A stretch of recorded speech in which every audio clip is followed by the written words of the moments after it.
te, due sentinelle di tutto ciò che c'è, due influencer d'amore sul web, due matriosche italiche per te. Happy matriosche, happy Italia, happy matriosche, panni stesi e società. Se cerchi dentro una statua non c'è. Buongiorno, belle signore, come state? Buongiorno, sono felicissima che oggi abbiamo una mia cara amica e te la volevo presentare, Sono Donatella. felicissima di conoscerla. Buongiorno Marisa. Buongiorno Donatella, spero che ci daremo del tu. Ma certo che sì. Certo. Spero che ci daremo del tu perché sennò mi sentirò un po' troppo datata. No, siamo tutte datate. Siamo tutte datate, tutte giovani, tutte senza età. Va benissimo, va benissimo. Eterne ragazze. È un piacere incontrarvi, veramente. Adele è nel mio cuore da tanto tempo e adesso c'è un posticino Anche per lei. per Donatella. Io te la volevo far conoscere, Donatella, perché Marisa è veramente una donna che rappresenta le donne sagge di un tempo, le donne, il femminile saggio. Ha dentro il suo armadio tantissimi costumi, tra cui quello della sciamana sacra che cura tramite la grafologia, la sua conoscenza stellare e con lei mi piacerebbe affrontare, visto che è un'autrice prolifica di testi veramente meravigliosi, vorrei affrontare come tema proprio questa cosa che ci caratterizza e che, come diceva Socrate, conosci te stesso e conoscerai gli dei, che alla fine insomma noi siamo fatti della materia delle stelle e c'è questo riflesso fra la terra e il cielo e noi siamo in mezzo, no? L'uomo è proprio un ponte fra la terra e il cielo. E forse ecco, parlare di questo argomento anche perché ci sono dei modi per conoscere queste corrispondenze e Marisa usa la grafologia perché proprio tramite la sua analisi noi ci accorgiamo, per esempio nel suo ultimo libro che è Grafologia planetaria, ci accorgiamo proprio che anche il nostro modo di scrivere riflette i pianeti, riflette i nostri, diciamo, archetipi. Per cui ecco, Marisa, parlaci un po' di come, diciamo, stai continuando a svolgere queste meravigliose ricerche in questi campi che ti hanno portato poi ad essere autrice di tutti questi testi favolosi che prolificamente dai all'universo. Io sono molto attiva più nello scrivere diciamo, che nel comunicare a voce. Sono decisamente, soprattutto in questo periodo, molto più legata al mio mondo un po' chiuso di ricerca e di scrittura. Però in passato ho insegnato e mi sono trovata a contatto con ragazzini, ragazzi, ragazzini, ragazzi, perché ho insegnato sia nella scuola media sia negli istituti superiori. Quindi ho vissuto un po' una fascia, no? Ho avvicinato una fascia di età che si estendeva e difatti la mia prima specializzazione in grafologia è stata proprio grafologia dell'età evolutiva. E direi che anche il mio ultimo accesso al mondo del cielo, delle stelle, dei pianeti, dei simboli planetari, degli archetipi dell'universo parte da lì. Perché occupandomi di ragazzini, io mi sono resa conto che c'era qualcosa nella scrittura. Scusate, c'era qualcosa. Mi sentite? Perché Sì, Sì, forse adesso meglio. perfettamente. Sì. faccio per un attimo. Ecco, spero che mi sentiate. Sì. Sì. E mi sono resa conto che c'era qualcosa nella scrittura di riconoscibile molto presto. E questo qualcosa sono i temperamenti. Guardate che stiamo tornando indietro veramente nel tempo. E stiamo tornando a Ippocrate, che però è vivissimo, attualissimo. Io dico sempre che Ippocrate lo incontriamo tutti i giorni, perché tutti i giorni noi incontriamo il vicino di casa che è un tipo nervoso, l'amica del cuore che ogni tanto ci innervosisce un po' perché è un personaggio flemmatico che fa le cose con molta calma. Incontriamo il figliolo o l'amico del figliolo da prendere sempre un po' perché è un nervoso, o addirittura un collerico, un bilioso di cui ci si deve un pochino guardare perché ha delle reazioni un po' troppo vive e così via. Cioè i 4 temperamenti sono vivi, sono nella realtà di oggi e tutti quanti li conosciamo. È un linguaggio che tutti possiamo capire. Ecco, questi temperamenti sono riconoscibili molto presto nei bambini. E questo era molto utile alle maestre quando facevo ai tempi i corsi di aggiornamento ai docenti, si facevano i corsi di grafologia. Purtroppo poi per tanti motivi questi corsi sono stati un po' trascurati, però Ma per guarda caso, sono da stati caso, trascurati. guarda caso. Però per parecchio tempo si facevano questi corsi e le maestre apprezzavano la grafologia in questo senso, perché è chiaro che a un bambino nervoso, che cosa devi? Devi dargli da fare, lo devi occupare, lo devi rendere attivo. Ma un bambino linfatico o flemmatico ha i suoi di tempi, che sono ben diversi. Un bambino sanguigno, comunicativo, lo metti in relazione. Può essere davvero un po' il piccolo leader che, no? che lega i Il gruppi. gruppo.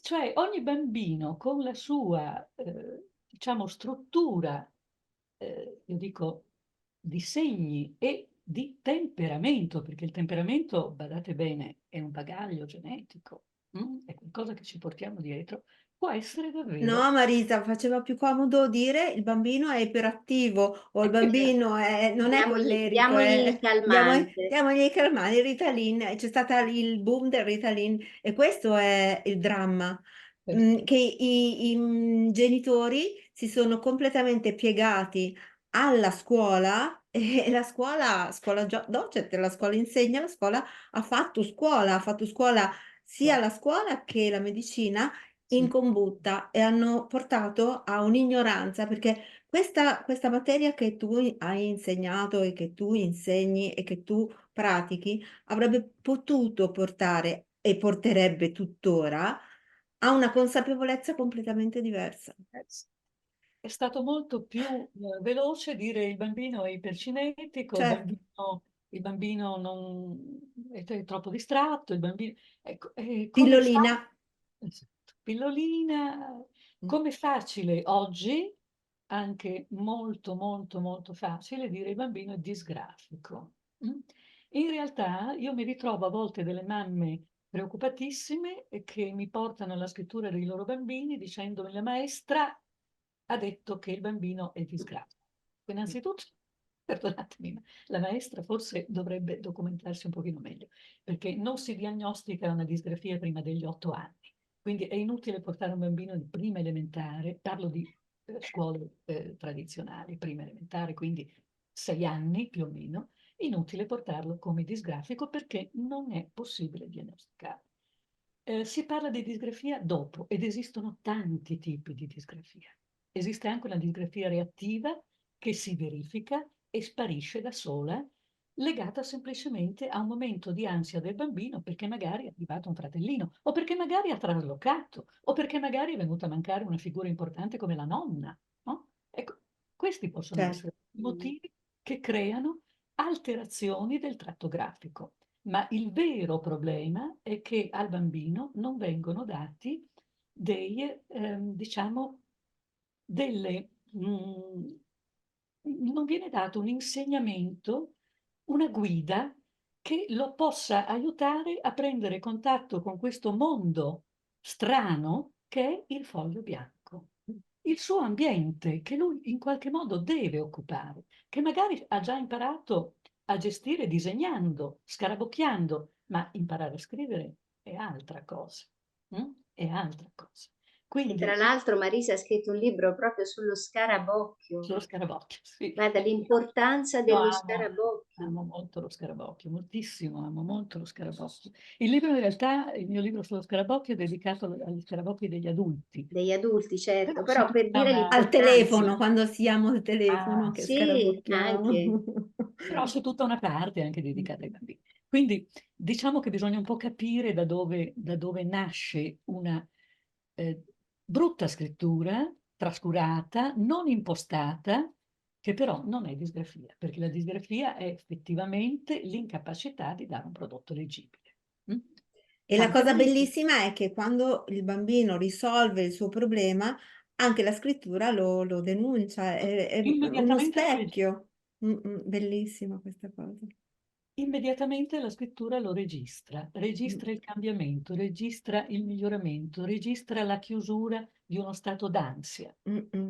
registra una maturazione, registra una crescita che comunque è costante nel bambino se le cose naturalmente si svolgono in maniera Armonica. armonica, serena, Mm. libera, senza Ecco, costrizioni, senza un impegno eccessivo. Ecco, io sono un po' contraria ad impegnare eccessivamente i bambini. Il bambino deve anche giocare, è una cosa che io soprattutto giocare. Ecco, No, tra l'altro, come avrei capito dalle parole di Marisa, Marisa è stata immediatamente reclutata dalla Libera Università perché già tutto quello che ci ha raccontato adesso è tutta nuova pedagogia. Quindi le ho chiesto di fare appunto un piccolo percorso per gli adulti, perché noi lavoriamo con gli adulti, perché bisogna rendere gli adulti consapevoli di certe, diciamo, sfumature archetipali che abbiamo dentro, per poter poi a nostra volta aiutare i bambini, perché fondamentalmente il bambino più che altro ha bisogno di adulti consapevoli, perché questa è la realtà. E per cui Marisa, io appunto sai che ti farò fare questo approfondimento che voglio fare alle nostre studentesse che adorano l'astrologia, facendo appunto un piccolo percorso di grafologia planetaria. Ma dici un po', come possiamo usare questi strumenti come appunto la grafologia planetaria per il conoscere meglio se stessi? Ecco, sempre tornando ai bambini, tanto visto che la partenza è questa, io mi ero resa conto che i temperamenti esprimevano per forza di cose anche gli elementi, perché comunque ai 4 temperamenti sono collegati i 4 elementi della tradizione aristotelica. Quindi un bambino aria non può essere, diciamo, avvicinato come un bambino terra o come un bambino acqua, perché il bambino Chiaro? acqua che è in assoluto il più delicato forse perché è il più emotivo. Partendo dai temperamenti, dagli elementi, ecco che io sono arrivata ai pianeti. Cioè è stato quello il mio passaggio. I temperamenti, che costituiscono una delle tipologie grafologiche più, diciamo, più note, più seguite, più conosciute. Gli elementi, che sono un'altra tipologia affascinante, e poi finalmente i pianeti. Ecco, da lì questi grandi simboli sono tutti presenti nella nostra scrittura. Da Chiaro, sempre, da sempre. chiaro. Vivono, si Il muovono, cielo è dentro di noi. il cielo è dentro di noi. I pianeti parlano, dialogano tra di loro, si esprimono. Io te l'ho detto forse già, Adele, ho immaginato il nostro tema natale, il nostro grafico. Tutti abbiamo, almeno penso un po' tutti, abbiamo avuto la curiosità di avere un grafico natale. Ecco, per me il grafico natale è una specie di palcoscenico, dove vedo gli dei dell'Olimpo fare la loro vita, dialogare fra di loro, incontrarsi, i famosi aspetti planetari che cosa sono? Sono questi dei che si incontrano, che dialogano, che magari armonizzano o magari entrano in conflittualità. Certo, che si sposano o si fanno una guerra. Esattamente. E questo lo vediamo anche nella nostra scrittura. E quello che mi ha fatto riflettere sul discorso scrittura pianeti è stato il fatto di frequentare degli astrologi. Io ho molti amici astrologi, sono persone interessantissime. Io non sono un'astrologa, però amo l'astrologia. Alcuni amici astrologi mi dicevano che di fronte a una persona che viene da loro con il loro tema, non c'è la possibilità di sapere a che punto la persona si trova. Cioè, nel tema ci sono tutti i talenti, tutte le potenzialità, ma come facciamo a sapere noi astrologi se la persona li sta vivendo questi talenti, li sta vivendo al meglio, li sta trascurando, se li ha dimenticati, non li ha mai vissuti? E questo l'astrologia non te lo può dire guardando semplicemente il grafico natale, perché tu non sai dove sta la persona in quel momento. La grafologia te lo dice, perché la grafologia è il qui e ora. Io torno sempre a quella bellissima immagine che devo a una grafologa francese. Il grafico natale è la fotografia del nostro arrivo, ma è un progetto, il progetto di una casa da costruire e la scrittura è la casa costruita. Oh, Quindi che nella bello. scrittura Che noi bellissima viviamo. questa immagine. È Molto bello. bellissima perché è una cartina di tornasole per comprendere. Bello. E non hai notato che negli ultimi anni c'è stato un incremento di scrittura a stampatello? Sì, E sapevo che non... ero quasi sicura che si sarebbe parlato dello stampatello. Sì, sì, sì, sì, è una caratteristica delle scritture. Molte scritture attuali sono in stampatello, o in stampatello maiuscolo, decisamente stampatello maiuscolo, oppure in script, cioè Mhm, stampatello minuscolo, sì. spesso anche in semi-script, cioè mescolano lo stampatello minuscolo Mhm, al corsivo. mhm, Questo un po' perché è cambiato il codice di partenza, quindi mm. c'è un'attenzione molto, molto, molto, molto diversa al tipo di, diciamo, di apprendimento che abbiamo avuto noi. E poi c'è anche una spiegazione che io vedo importante. La scrittura stampatello maiuscolo, noi grafologi la chiamiamo scrittura persona. È un archetipo la persona, è un archetipo junghiano, la persona è la maschera, Mhm. la maschera che indossiamo. Quindi è un po' come un non farsi vedere, È un po' scrivere in come stampatello, è proteggersi, proteggersi. più che non farsi vedere, è proteggersi, Mhm, è, diciamo, dare al proprio mondo una copertura che isoli e che mhm, impedisca interferenze eccessive. E se ci pensate, in età evolutiva si ha bisogno di questo, si ha mhm, bisogno di Certo, certo. proteggere il proprio privato. mhm, Però c'è chi ne ha bisogno sempre, perché il fatto di conservare lo stampatello maiuscolo sempre nel tempo può avere anche una ragione diversa.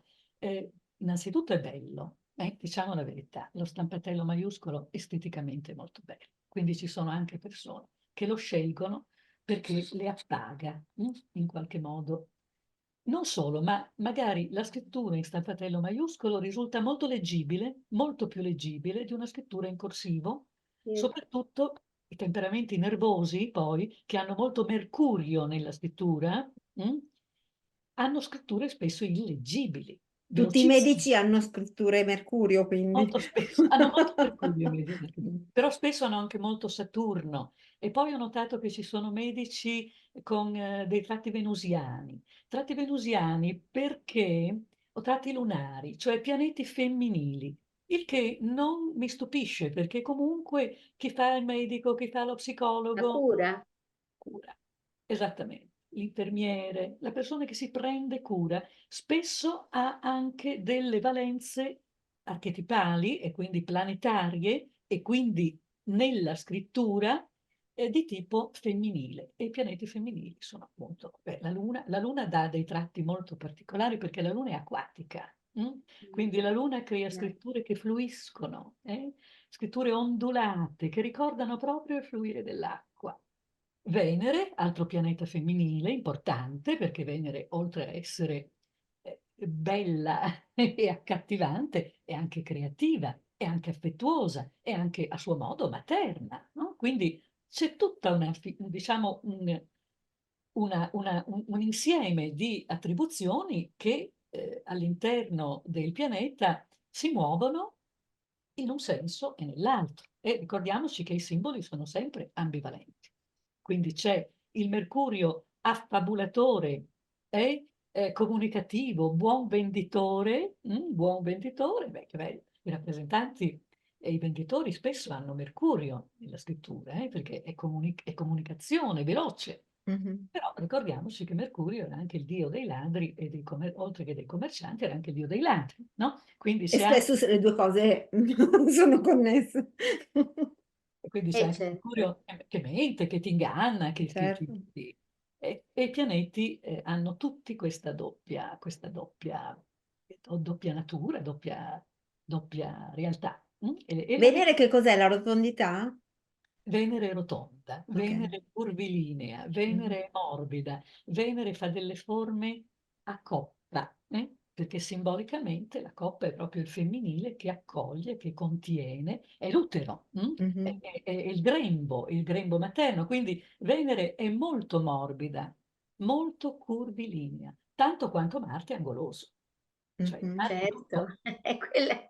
no? È tutto angoli, è tutto tensione, è tutto frecce, è tutto scatti, perché Marte giustamente è aggressivo, è combattivo, è maschile ed è fuoco, perché Marte è legato fortemente all'elemento fuoco. E Certo, l'elemento fuoco Ariete. ha sempre questi tratti Beh, decisi, energici, perché Marte è energia. certo. Mm? Sì, ma sono Quanto, tutti interessanti. no, Eh. quanto io dico, noi che appunto, Potenziale, quanto sì, è potenziale si... essenziale perché, vabbè, noi ci occupiamo di pedagogia ed è per questo che facciamo anche studi di astrologia, perché noi diciamo che non si può fare pedagogia se non hai una base di archetipi zodiacali, perché non si può fare lo stesso insegnamento a tutti i bambini, bisogna anche, come dice giustamente Marisa, sapere quel tipo, quel temperamento, a che tipo di atteggiamento avere per non avere un effetto contrario, no? Ma tutte queste cose ovviamente non ce le insegnano al MIUR, no, ce le dobbiamo andare a prendere appunto in altri luoghi. Io direi di salutarci Aspetta, con... Ade, mi sembra che tu dovevi fare un... Hai ragione Donatella, scusami Marisa, faccio un piccolo annuncio, dato che sta per ripartire il nostro corso di nuova pedagogia che tu conosci Marisa, Cioè, che è Scuola Agire, volevo dire che manca una settimana alla chiusura delle iscrizioni, per cui è un appello ai pigri che mi hanno già scritto di fare presto, per poi chiuderemo le iscrizioni e partiamo l'8 aprile con lunedì 8 aprile con la prima lezione sui nuovi pedagogisti, perché insomma, come con Marisa, cerchiamo di dare una lettura dell'educazione che non si trova nella scuola tradizionale. Ecco, noi aiutiamo appunto genitori ed educatori che vogliono acquisire degli strumenti che non si trovano, diciamo, nell'educazione tradizionale. Però diciamo, vorrei, grazie Donatella, perché vorrei anche dire che dopo l'estate Marisa sicuramente ci farà compagnia con il suo corso di grafologia planetaria, perché abbiamo tanti studenti appunto che studiano l'astrologia e anche loro vogliono, essendo pedagogisti, vogliono degli strumenti prima di tutto per conoscere se stessi e poi per aiutare i bambini che naturalmente ci attorniano e ci rendono il senso della vita più bello, perché il senso della vita è anche questo. È molto bello il mondo che si sta costruendo Bello. e bisogna farlo perché non si può soltanto aspettarlo all'esterno e questo scuola agire è proprio agire, è l'azione che va Sì, fatta ed sì. è meraviglioso tutto quello È che il sta secondo accadendo. passo dei pitagorici, Mm. l'azione, perché esatto, i pitagorici esatto. hanno tre passi, no? Il pensare, l'agire e il finire, nel senso dell'avere realizzato l'oggetto della Creare, meditazione. E creare. noi siamo sull'azione, sul secondo Sì. passo. E Marisa sarà appunto Grazie. uno dei nostri docenti perché abbiamo bisogno di donne forti come lei, che Grazie. sconfiggono qualsiasi perturbazione pur di portare avanti, perché questo nuovo mondo, diciamo, è costruito da quelli che stavano nel vecchio mondo, che già intravedono il nuovo e che si sentono un po' i mattoni, no? Di questo meraviglioso mondo che è già qui con noi, dobbiamo Sì. soltanto in un certo senso dargli un corpo. Ecco. Grazie, io vi ringrazio, è stato un momento molto bello. Io quando comincio a chiacchierare, ho una dominante aria e quindi Comunicazione. quando comincio a chiacchierare è difficile fermarmi e sarei andata avanti molto a lungo. Si sente la passione, Marisa, e Eh, quindi sicuramente ritornerai con noi, spero, perché Grazie. non è mai finito questo argomento ed è bello poter dare delle pillole come quella di oggi. Grazie. Grazie di Grazie cuore. Donatella, grazie Adele, grazie di cuore. A presto. Grazie a voi. Grazie a tutti. Ciao, a Arrivederci. presto. Se cerchi dentro una statua non c'è, ma un cuore dolce di malinga, casalinga, casalinga, grida di casalinga, casalinga, casalinga, grida.